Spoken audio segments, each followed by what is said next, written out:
بسم اللہ الرحمن الرحیم۔ السلام علیکم ورحمۃ اللہ۔ جی ویورز، آج کا میرا نسخہ ہے ٹیسٹوسٹیرون کی کمی کا علاج۔ یہ نسخہ انتہائی زبردست نسخہ ہے، اس سے بہت زیادہ فائدہ ہوتا ہے۔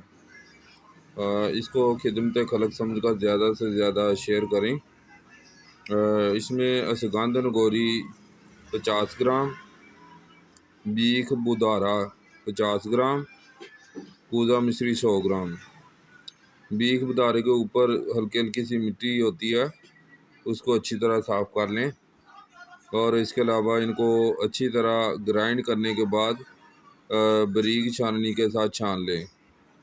اس کے سپوپ کو صبح نہار اور عصر کے وقت ایک چائے والا چمچ ہمراہ دودھ استعمال کریں، انشاءاللہ اس سے بہت فائدہ ہوگا۔ اس کے علاوہ گرم غذاؤں سے مکمل پرہیز کریں، مثلا چائے، گوشت، انڈا، بینگن، کریلے، بریانی، پلاؤ، تیز مرچ مسالے والی چیزیں، قدرتی غذاؤں کا زیادہ استعمال کریں۔ اور یہ نسخہ انتہائی قابل بھروسہ ہے، اس کو ایک بار ضرور استعمال کریں۔